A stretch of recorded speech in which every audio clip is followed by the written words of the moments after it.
Hey there, Eric here from Socially Awkward Studios, and this 4-Eyed Radio presentation is being proudly brought to you by Raven Designs, illustration and design that fit your personality. For samples and inquiries, visit ravencruise.com.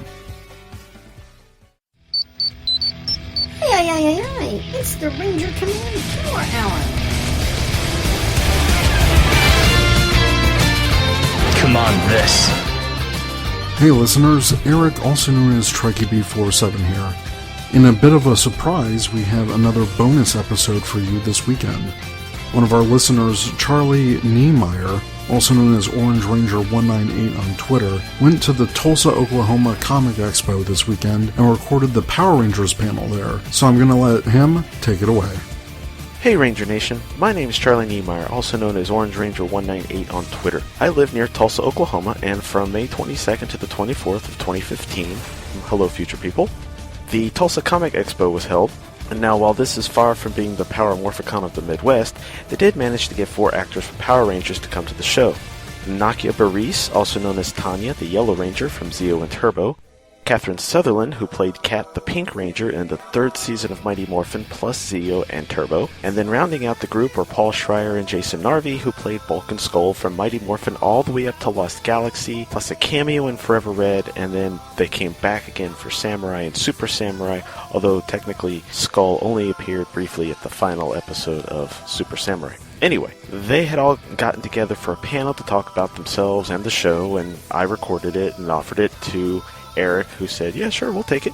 So here it is. But before it starts, I do want to mention real quick something that happens at the beginning, because this is an audio medium and you really can't tell just by listening. Paul and Jason, as apparently is common for them, were running late to the panel, and Catherine and NAKIA had actually gone ahead and started the panel. But before they got too far, Paul and Jason waltzed in, well, actually more of a sauntered in.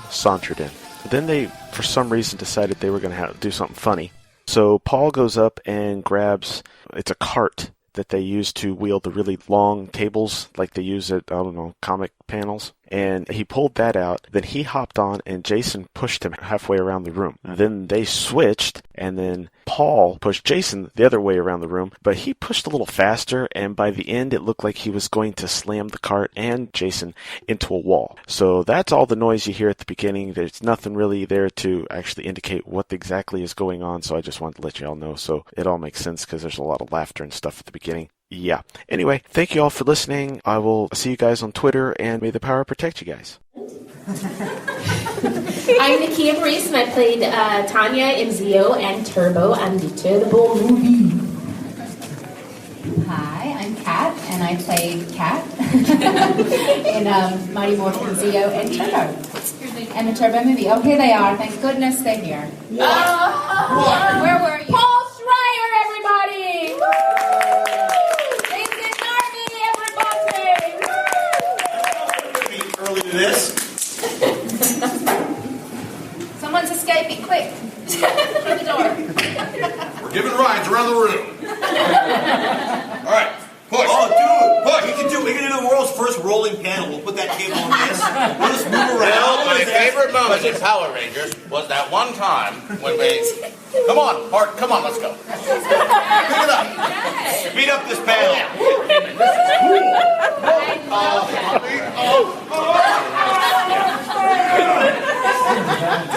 All right, we'll trade. Don't get us in trouble. This one.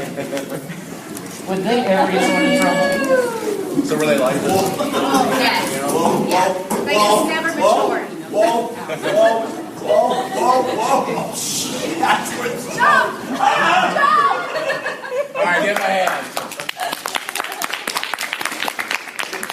All right, we're going to open up some questions with them. If you guys have any questions, or we'll just let them talk. I think we were talking about Hamlet, maybe. Oh, yeah. Else if they want to do that. So, any Hamlet-related questions you have? To be or not to be? Not to be. Okay. Well, I mean, that is the question, right? Well, one question. See what I did there? You see what I did there? No, you don't. Thank you. Yeah. So we're asking questions about Oklahoma. Rogers or Hammerstein? You tell me. What is the progenitor of the play Oklahoma? Come on, you guys are in Oklahoma. You know this. Wait a minute. What's progenitor mean? Yeah, It's the show that gave way to the show Oklahoma. It was based on another play from an Oklahoma playwright. Power Rangers Turbo. I believe it. The Power Rangers Turbo. Which character sings the song Oklahoma? Me. That's right. It was Catherine And Sutherland. Tanya. Come on and sit down. Hi, everyone. How's that Dust Bowl treating y'all? Hey, that's not funny. What? Too soon. Too soon. Right now we're too soggy. Yeah, we're under Flash Blood Watch. Yeah, I noticed. I saw it on the news. Hey, when's the next tornado? About 5 minutes. What? Yeah, probably. Anytime. Tell me it's not. It's after we leave.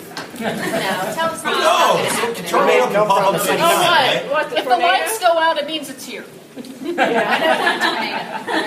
don't need to see. All right, what questions do you guys have about Power Rangers Yeah, raise your hand. or anything? Wait, Stop! Too many questions. Stop! You're killing me. Okay. Yes. My question is for Paul and Jason.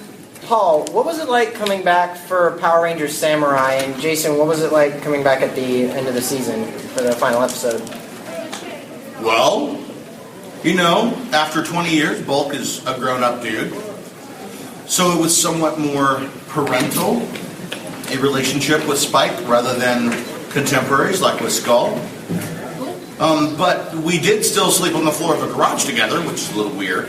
But it was nice. It's always fun to play Bulk because, you know, I am him, he is me. And I'm actually a grown-up dude now, so it was fun. It was a lot of trips to New Zealand for me and a super cool crew and cool cast, except for Felix. Well, you know, it was 20 years later, and Skull's a grown-up now. And, although he is a job creator, that's what we call him. He is. He's a job creator. You notice he was in a limousine. And we didn't see him creating any jobs, but in America, we call that job creator. He's a rich fellow, clearly, Skull. Very rich. So it was great to work with the whole cast, except for Felix. I'm just kidding. I love. You don't even know who Felix is. I do. He was Spike. Oh, yeah. You can't give me the answers. No, it was great. It was fun. It was all too short. And it was weird to go back to these characters because you forget that there are characters and then there's age. And we own age now. Yeah, we're aged. Yeah. I remember I was sitting with Bernie Fleckenstein back in the delicatessen back in the day. And he said, "Kid, you're a starlet." And anyway, it was weird because you had to say, you know, what if this character, what if that character matured? And with idiots, you realize they don't. Right, idiots don't mature, they just get idioter. More idiotish. Idiotic. Oh, thank you. All right, we have a question in the back, my love. You still have your watches. You still have your watches. Our communicators? Yes. I forgot mine. Kat has hers at her table, though. Yeah. You're welcome to come look at it. Try it out. They don't actually work, though. There's some guy on the internet that makes them with the do and the lights and everything. Ours didn't do that on the show. That was all done later. Yeah. We were just talking into... We were talking into a watch. Yeah. Didn't even tell time. No.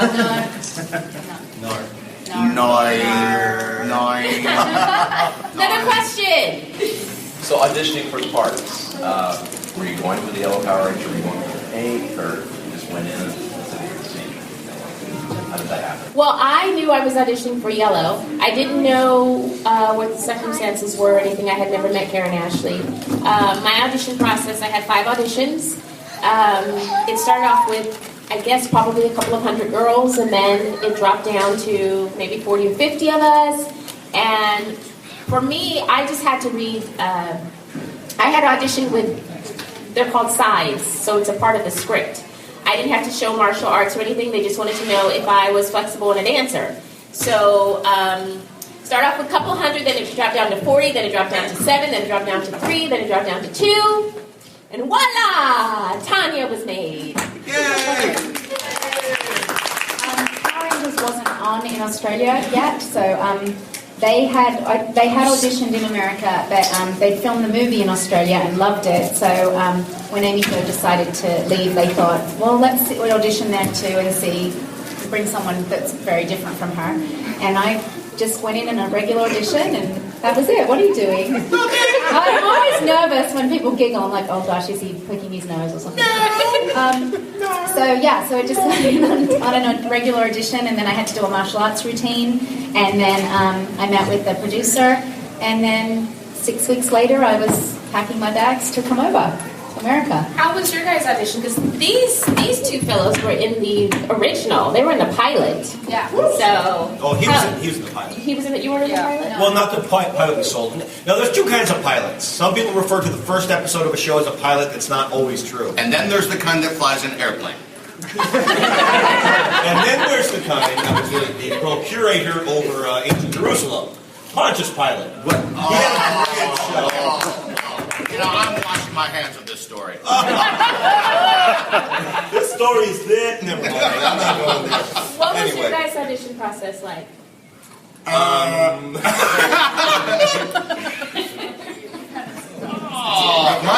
My audition process was I showed up to the Saban building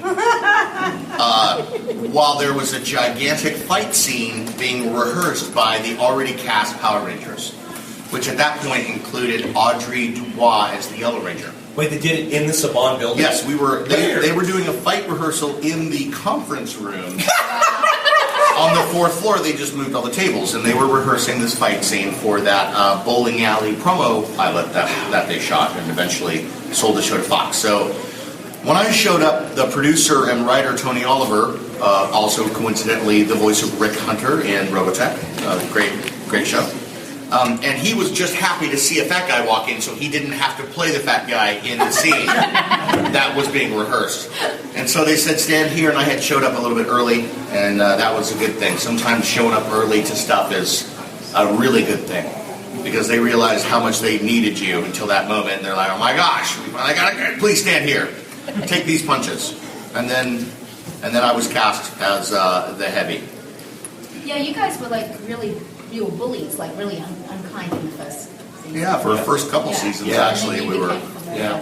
Well, in the very first, the pilot episode, they were really, I mean, Bulk and Skull were really kind of menacing. There was no Bulk, there was no Skull, it was just Punks 1, 2, and 3, right? In that promo pilot. Yeah, the promo pilot.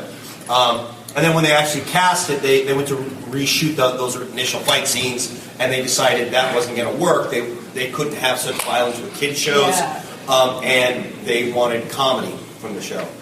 Yeah. So initially, we're basically like a motorcycle gang that hangs out at the bowling alley without motorcycles. It's basically like a motorcycle gang on a budget.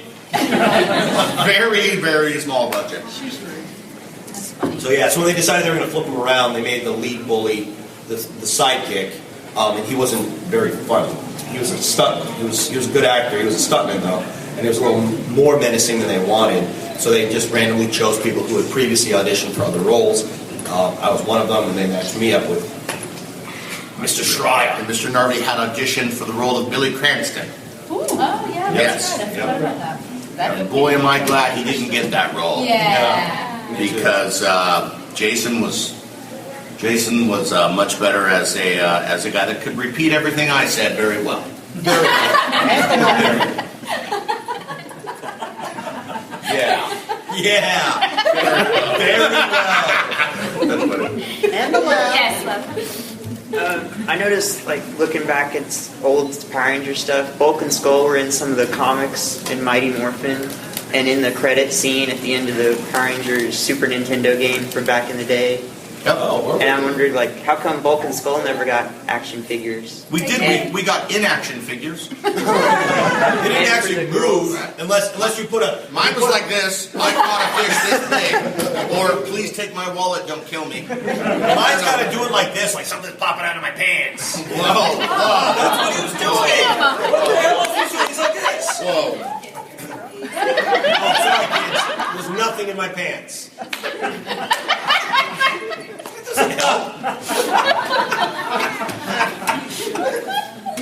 This morning, Jason said pants are dumb. Yes, they are. And I agree. Pants are dumb. Kilts. Yeah. I said stupid. Kilts. Stupid is bad? Yeah. Is stupid bad? Yes. No. Yeah. Yes? Stupid is dumb. What the hell? Hey.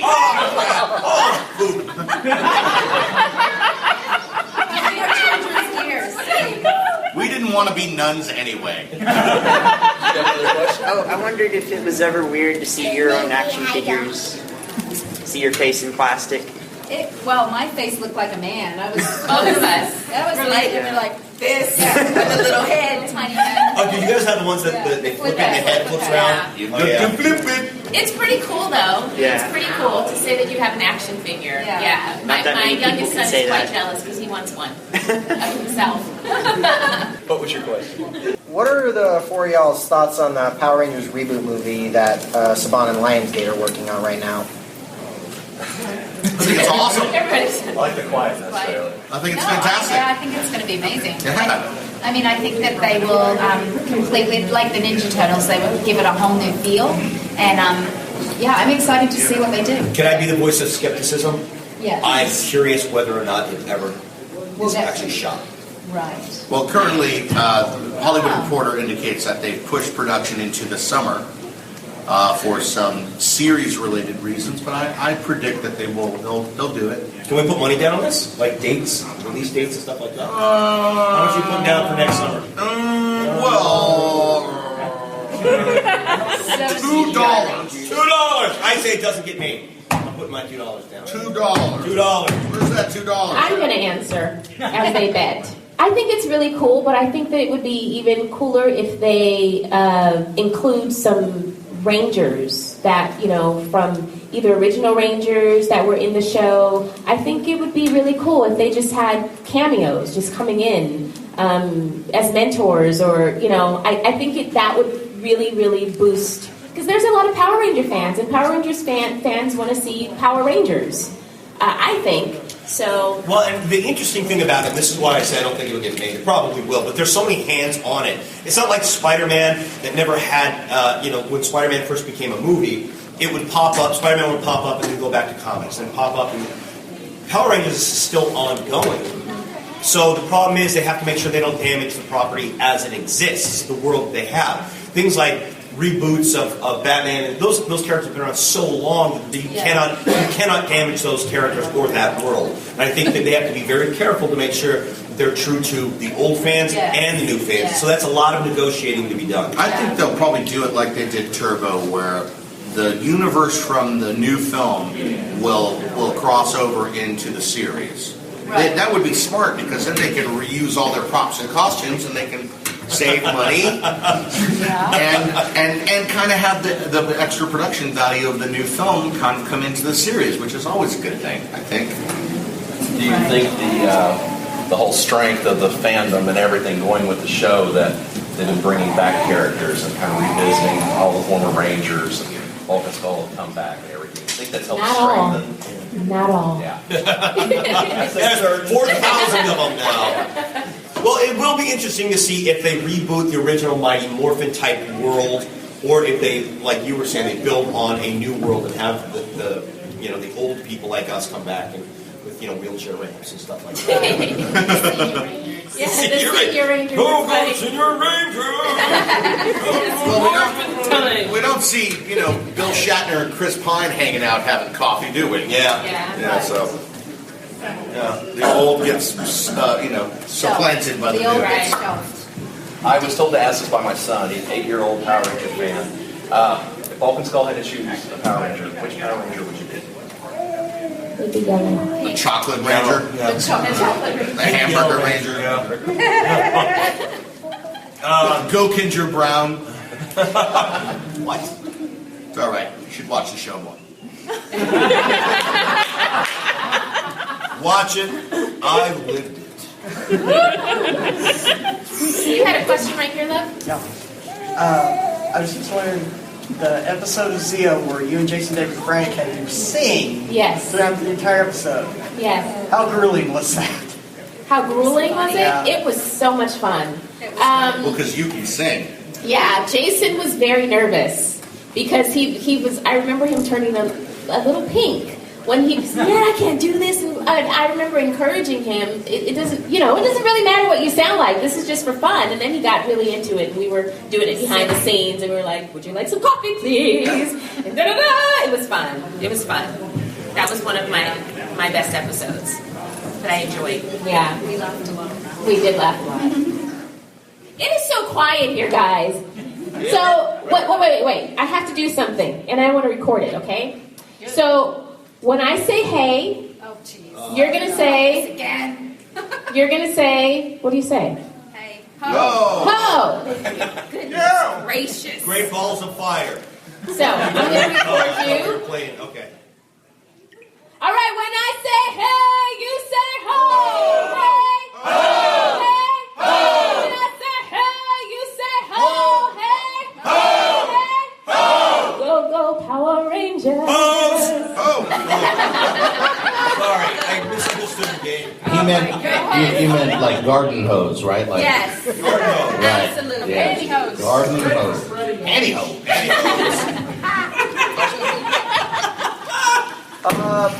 What was it like working with the other cast members, like David Yost, Jason David Frank, all those people?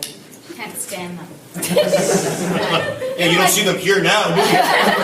We were like a family. We were like brothers and sisters, so we bickered and we loved each other and we teased each other and we got along, and it was just like being a part of a family. What's going on? Just like that. That would be happening like when we're filming. Well, we didn't film a lot with Bulk and Skull because they would be on second unit. But monkeys. Yes. Why you gotta bring that up? Remember that part? She said you don't always love them. They say stuff like that. It could be worse. You could have been invisible for an entire season. That's true. That's true. Oh wait, we were. Yeah, we were. Wait, we were monkeys and then invisible. Or we were invisible, but no, we were monkeys and then invisible. And when they brought us back, we had mullets. Not a mullet. Oh yeah. Oh yeah. Question right there. I was wondering if each of you had like a mildly embarrassing story from filming or something like that. No. I have an embarrassing story from yesterday. I was hanging my banner and I stood on a chair and I fell in front of everybody. It was quite funny. My knees are a little sore today. So the power did not protect you? Didn't protect me yesterday. Did not. I was like, it was slow motion. I was putting up my banner and all I heard was,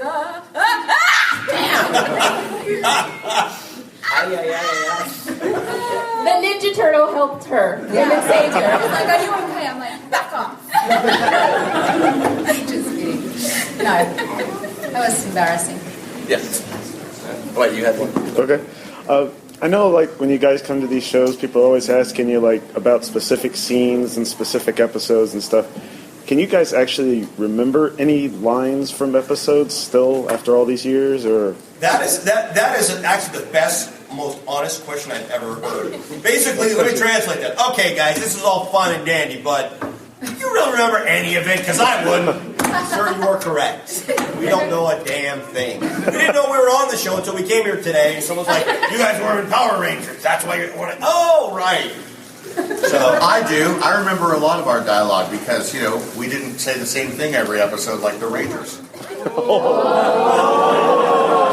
ought to remember their lines. They repeated them every week. Come on, guys. Let's get to the command center. Right. Yeah, the command center. Hey, guys. Let's morph. Yeah, it's morphin' time. Rita, we're not going to let you get away with this. Yeah, Rita, we're not going to let you get away with this. Oh my God! It's a giant pachinko machine head. My favorite Bulk and Skull line is, I want my mommy! Yeah, I want your mommy.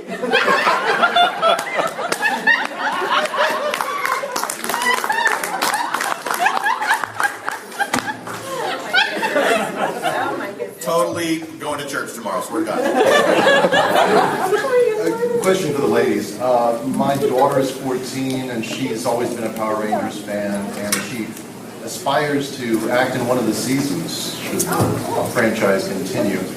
Any helpful tips or advice for what are they really looking when they cast? It changes every season with what they're looking for, but if you notice on the show, they always have like kind of cover every demographic possible. So this is the first season they've actually had an African American Pink Ranger. It was always, the Pink Ranger was always, you know, the white girl, and then they had either an African American or Latino or, you know, just a very, you know. Although Patty was pink and she was Asian. Oh, that's true. Yeah. Yes, that's true. Thank you. Yeah, that's true. But no, I would just say that, you know, maybe get her into acting lessons and Just tell her to just they either look for a dancer, gymnast, or martial artist. So that's kind of what they're looking for. Someone that can kind of take choreography, learn choreography, and what else did you say? Keep moving forward, because the entertainment business is real. Because you go to auditions, and I still act today, so I have auditions and everything, and you get a lot of no's before you get your first yes. And if you don't have thick skin, you would want to pull all of your hair out and just leave it out, bald. But if it's something that she really wants to do, then tell her just to keep moving forward. And you're going to hit obstacles, hurdles, and you just jump over them. I do a lot of praying. So I pray a lot and just ask God for His assistance and everything. And there's been many moments where I'm like, I'm done. When's my next audition? There are those who say the art of acting is the art of auditioning, and there's a lot of truth to that. Yeah, that's true. It's your life as an actor is mostly spent auditioning. I mean, the amount of people that work consistently is so minuscule. And even when you get on a show, there's no guarantees that it's going to continue. So you just have to really be authentic and to who you are, and find what makes you stand out and be special, and just move forward in that direction. Yeah, the uniqueness. Yeah, don't let them. A lot of these casting directors they're not very encouraging. So don't let that derail you. Well, and the other thing, too, is I think that often they don't know what they want. Yes. They think they do. So it's your job to go in there and show them what they want. You come in with your agenda. Don't try to make them happy, because you're not gonna. That's so true. That's good advice. Yes. Yeah. Back there. I was just wondering, I saw Amy Jo Johnson on Flashpoint. To me, I still see her in pink uniform. No, that's your problem. I was 13 when the show came out. Just think about it. Do you guys just get recognized? Do people come up and just straight up call you Bulk right out of nowhere? Sure. Are you back to the people in the neighborhood? Yeah, usually it's bartenders. Another one, Bulk. Yeah. Yeah. I mean, I think in recent years, because I've done a lot of commercials, my State Farm commercial, people will recognize me from that, and they'll quote what the baby said. It's nap time is calling my name. So I got a lot of that. But and I was talking to someone that came to my table. It's really interesting that I think whatever we do from this point forward, most people remember us on Power Rangers. You could do 50,000 things after Power Rangers. I was like, oh yeah, I did this. They're like, you're Tanya. That's who you are. That's what. And you know what? I'm fine with that, as long as I'm remembered. Yeah. It is weird. I mean, that happens to me a lot too. They come up to me and they say, "You're Tanya." We look just alike. Yeah, we're practically the same. You know? Right. Thank God we weren't auditioning at the same time. Yes, you got a question? Now this kind of goes along with all your auditioning and stuff, but because you've done all that, do you feel like you get like typecasted? Definitely. Typecasting is fine if it's my type. Just like nepotism is fine if it's my cousin. I remember after leaving the show, it took a long time, for me to get out of that Power Ranger genre. Like, people just don't want to see you as a serious actor or anything. They just think of you as saying, yes, sword on. Well, Power Rangers didn't exactly have a reputation for great acting. No. And there was also some union issues, so some casting directors didn't typecast us. They cast us, like you said, Power Ranger type. Oh, you're from Power Rangers, which could be a blessing or a curse right off. Right. Yeah. So typecasting is a weird thing. I have my students asking about that. About if you should play to the typecast or go against it. No, to. Yeah, to. What about Johnny Depp, though? Johnny Depp's... Well, no, but he's a leading man that was a leading man for a long time. Yeah. And actually, the old-fashioned character actors are losing their way to leading men types. So there is like one or two types you could argue now. The type pool has gone away. Character actors are kind of in some ways. But it also depends on the market you're doing. If you're doing sitcoms, you might be one type. If you're doing feature films, you might be another. You might not even be the right type for that one. I know myself, I always kind of was trying to find my type. which I didn't realize I was the You're skinny guy, unique. big, You're just big unique. nose guy. There's Yeah. no one like you. I mean, I know your type. It's kind of Interesting. ugly. Unique. Special? You said that! Well, it is true. I changed types from doing a lot of film, from when I did film, I was always getting comic roles and geeks and stuff like that. And then when I did stage, I was playing leading guys. It was completely different. Yeah, because you can actually act. Because I can act. Yeah. On television and film, the unworthy are often granted amazing opportunities. And that's because you can just be the most handsome or gorgeous person in the world. And all you have to do is muster enough convincing energy for about 15 seconds to do one take. Yeah. In theater, there's an arc of 2 hours in which you're expected to really play the character all the way through to the bows. And so that's why theater actors are often more reliable for really heavy acting roles. And not as good looking. Generally. Yeah. Nathan Lane, not so much. Great actor.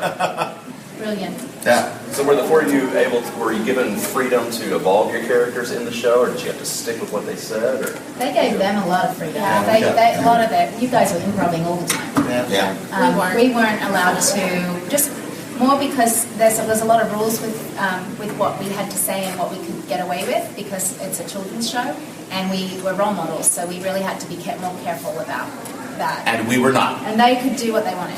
But they would ask us, the writers would ask us, what our hobbies were, what our interests were, what we were good at, and kind of incorporate that into our characters. So, Hence the episode of Song Sung Yellow. They heard me singing in the dressing room, and so they made an episode about that. I think it was my second episode playing baseball. I used to play baseball with the boys, and so they based that episode around there. So after Zeo, Tanya was more in the background. Right, yes! There were not really any more episodes that were, centered around my character, but... Did we also change writers at that point? I feel like Doug was really good about writing stuff according to what you guys Doug were was good still at. there. Was he? Yeah. During Zeo? First time? Yeah. Turbo, he wasn't. Turbo was when he left. He was there. Yes, he was. He was there because there was Doug was still there. A guy buys a Porsche and a leather jacket, gets a 20-year-old girlfriend, and he's off the rails. Well, it happened to me once or twice, yes. Next question. Yes. He had to go back to it. Sorry. It's okay. Were you guys able to sneak anything off set? Yes. And that's it.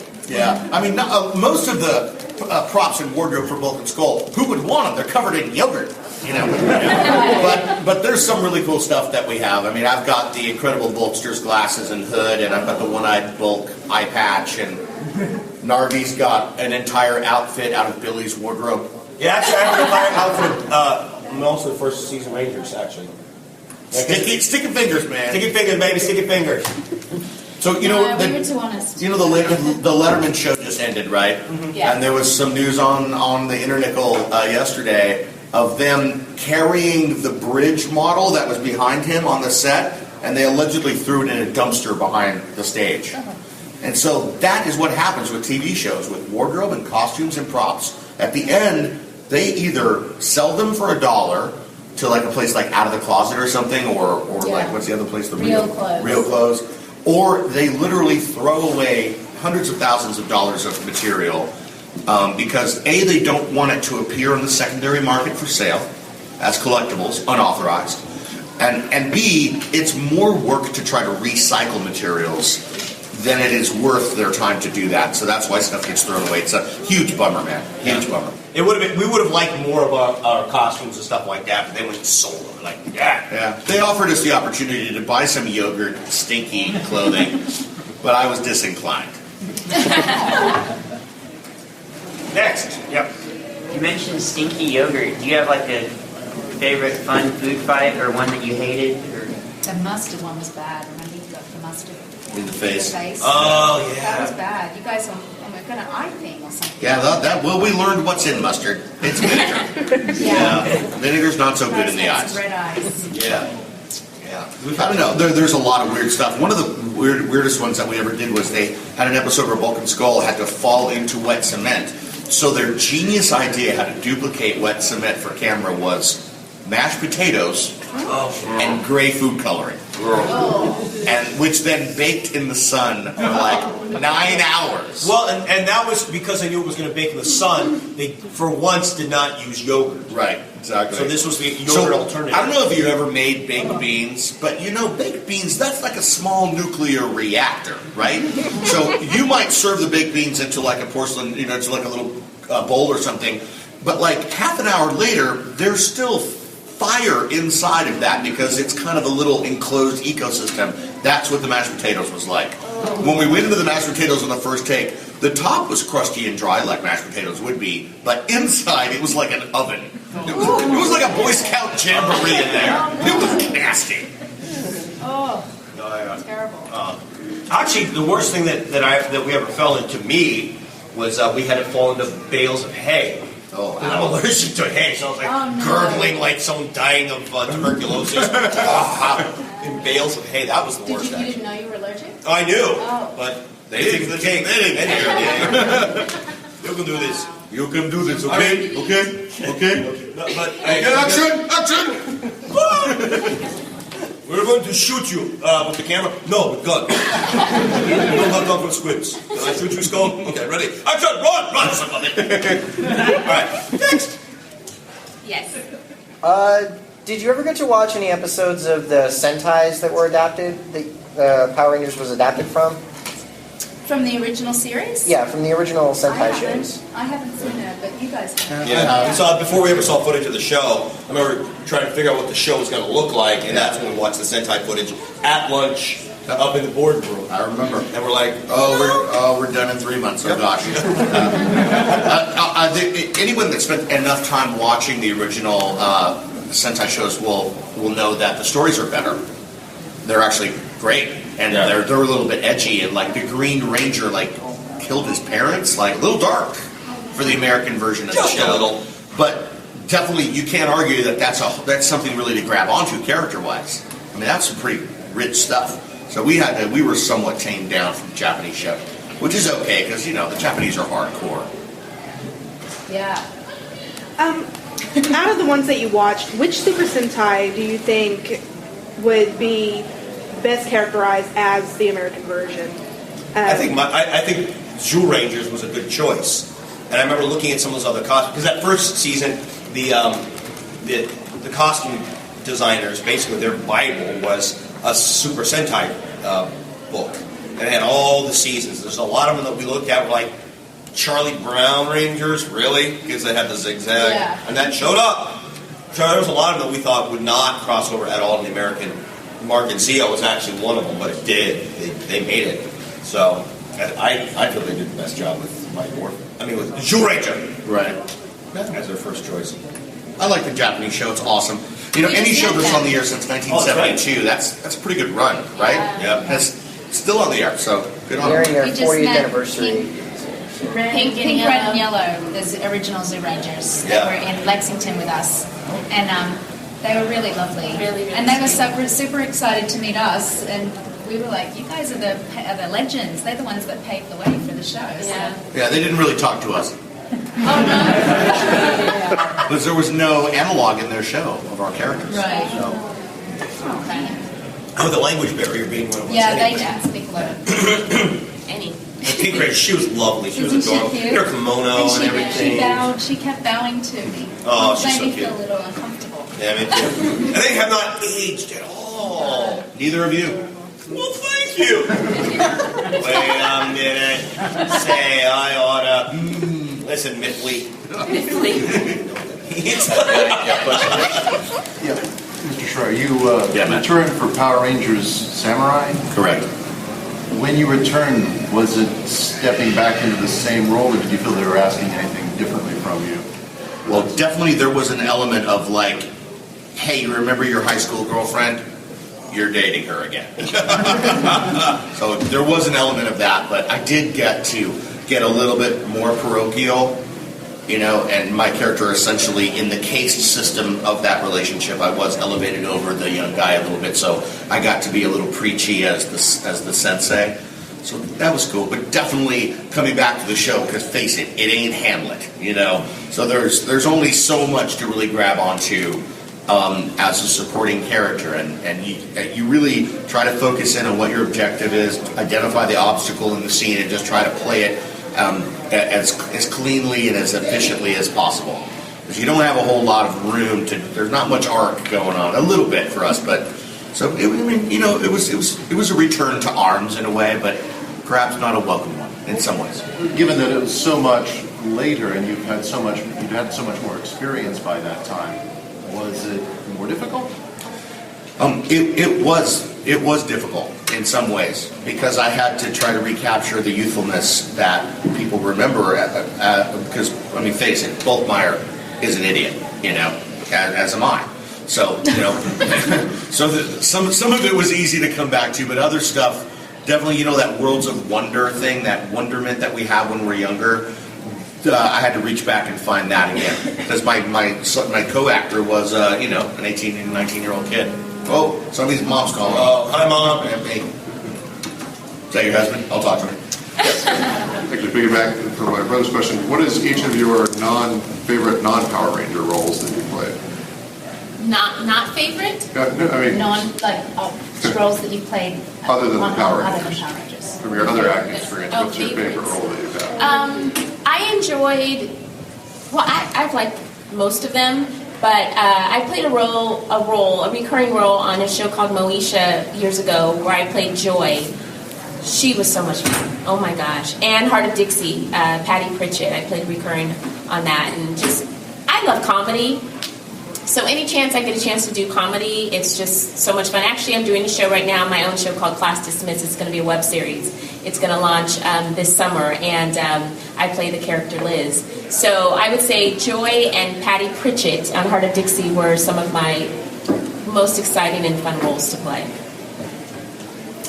I'm actually going to say Ophelia was one of my favorite roles. I'd always wanted to play Ophelia, and I never had the opportunity. And Paul actually directed right after I left the show. Paul directed it, and it was really just fun to do something to seriously get to act again and act in a different way with these guys because we didn't really get to work together very much. So that was really fun. My favorite role was Hamlet because I got to kiss Ophelia. Yeah, my favorite role was Laertes because I got to kill Hamlet. That's not your favorite role. No. What's your favorite role? It would either be Leontes from Winter's Tale or I got to play George and Who's Afraid of Virginia Woolf. I'm way too young for that role, but that was a fun role. Yeah. George is awesome. Yeah. Cool, man. Yeah. Oh, yeah. Great show. We can do that one. Oh, no. Oh, yeah. No. Oh, yeah. Hey, you put your shirt on. Woo! Might as well wear a shirt. Classic man. This is actually for the cast members of the Rangers themselves. I assume that with all the... Sorry. Come on, you guys got questions of your own. You guys get the ones. I always love the crazy funny ones. But I gotta ask. Obviously, with some of the fight sequences that you've had to have had some kind of workout regimen. Was it intense, or was it as intense as others, or what was that like for you? Well, we had the stunt guys did give us lesson when we did Turbo, right? That's when we started for the movie. Yeah, because in Zeo we didn't really get to fight out of costume. They abolished that for a while. But for the Turbo movie, we got to do stunt choreography, and it was really fun. 6 weeks of training. Yeah, it was really fun. But other than that, I mean, we both used to go to the gym and keep healthy that way, and dancing and Pilates. Well, some of us did. Yeah. Some of us did. I run when there's fire. I didn't work out. No, I'm not a fan. No. Now I have to work out. Yeah, but at that time we just did the 6 weeks of training, and because we were filming so often, we were filming Monday through Friday. Like we'd have to be on set 5 a.m. to 6 p.m. I wasn't looking to go to the gym after that. It was like, beyond the 12-hour day. I need to for my brain. I get cuckoo if I don't do some kind of exercise. Yeah. So. I get a little loopy when I'm bored too. So. What's that? I get a little loopy whenever I'm bored too. Yes. Mine's for Jason Narvy. How did you come up with your skull laugh? Because it was just. How did I say what to who? How did you come up with your skull laugh? Right. That crazy, wacky laugh. I think it was a bastardization of the laugh from Amadeus. Oh yeah. That's what it was. And then add those kind of the weasels from Who Framed Roger Rabbit, somewhere in between there. What is your laugh? I go, wishka bishka solo. That was my laugh. I didn't think so. Yeah, I did that. Skullovitch voodoo. Like that? Yeah. Young Jabba the Hutt. He was so skinny. Before he smoked, it's like, Oscar Bishka solo. Hey guys, how you doing? He's out there getting a tan. Makes one more skin cancer. Okay, we got 2 more questions. Time for that. One more here. Yes. All right. What are some of your favorite stories from conventions? Oh, that's a good question. Oh. Whoa. Well, on a serious note, it's always wonderful to meet you guys and hear your stories and what the show meant to you. And I've been brought to tears several times by people sharing their stories. So I love that part. But we have some interesting experiences as well. Right? Yeah, absolutely. I actually, you know what? I'm not being rude. I might have part of it with me. Recently, I was a speaker at the English department senior dinner. And while I was writing, whenever you speak, you have to say, I am important because I've done things in my life. And actually, one of the things that I did think about was these conventions that have become a large part of our lives the past couple of years. And I was shocked, and I wish I could find what I wrote about that. I can't find it. Method acting. You always got to wait for it. Yeah, got to wait for it. Conventions in general are interesting. The people that go to these things, we find that it actually is a very motivating thing for us.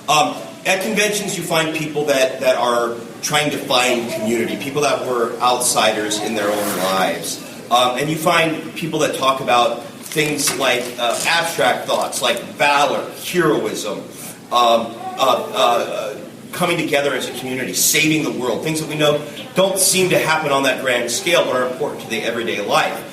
And the funny thing is you don't find that kind of discourse from our leaders in the world half the time today. It's from people who go to conventions who say, let's go against bullying. It's not an anti-bully slogan when it comes to people at these conventions. It's how they live. So to me, it's been really amazing to see how much people who come to the conventions have had me look more optimistically on the world in general. So I agree with that. I second that emotion. I've had a one. I didn't start doing conventions until 2009. To be honest, I didn't even know they existed. I wasn't really into social media and all of that. So I remember a fan when I think it was MySpace at the time had asked me when she had dressed in her yellow, probably Mighty Morphin suit. It was like, NAKIA, when are you ever going to come to a convention? I was like, what is a convention? So my experience has been just overwhelmingly good. Just like Kat said, that you meet wonderful fans. I mean, you guys are incredible. You guys are the reason why we get to come, because we have fans that have watched the show for many years. And I have to say that the fans have reminded me of some of the episodes that I can't remember. Someone had asked that question, do you actually remember? A lot of it I don't remember. But then when the fans come, they're like, do you remember in episode 365 when you were doing it? And I was like, oh my gosh, I forgot all about that. I forgot all about that. A fan had to show me how to shift into turbo because I forgot. We did not. I was so embarrassed the first time we got asked to morph, and I was like, I don't remember. What am I supposed to do? I messed the whole thing up. A fan had to come and show me how to do that. I totally forgot. So the fact that you guys even come out and support us and you come to our table, it's truly a blessing, and I am so grateful and so thankful. Yeah, thank you. Thanks for coming to see us. Yeah, really. We appreciate you. We got time for one more question. In the back, what's up, Holmes? What's the strangest monster? Strangest monster? Giant pachinko head. I was going to say the pachinko head. Yeah. What about there was a pita bread monster? There was a pita bread monster? Yeah, Tommy ate. Rita's She put a spell. Remember that one? Yeah. He ate it, but it was like he had those like, "Hey, Power Rangers!" He talked like that. He's like, it was really weird. You mean it was racist? It was, yeah, probably. Yeah. I guess so. That's not funny. I take it back. That was not a funny. Yeah, the National Turkey League was up in arms when we had that big Thanksgiving episode, and that giant turkey was chasing us around. Every monster was weird on Power Rangers. Let's face it. Yeah, It was just totally. bizarre. You know, the worst thing about those monster suits is that, of course, because we reboot or we use the Japanese footage, we would get their monsters 2 years after they used them for a hot Japanese summer. The stuntmen sweat gallons in those costumes. And then they would just throw them in a crate and ship them to the U.S. like, send them to the American. And then we would get them, and I would be there when they would open the crate, and the person that opened the crate generally would die. And then they would take them out and try to air them out. And coincidentally, this was why Febreze was invented. Except they had big industrial sprayers for that stuff. They were nasty. Thank you guys so Thanks, much. guys. I will be in my suit in about 10 minutes, so you guys can come and take pictures if you want. Me too. Thank you very much.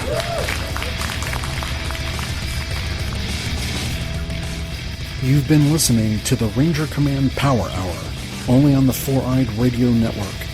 You can catch a new episode every other Saturday. Find us on the Morphing Grid at www.rangercommand.com.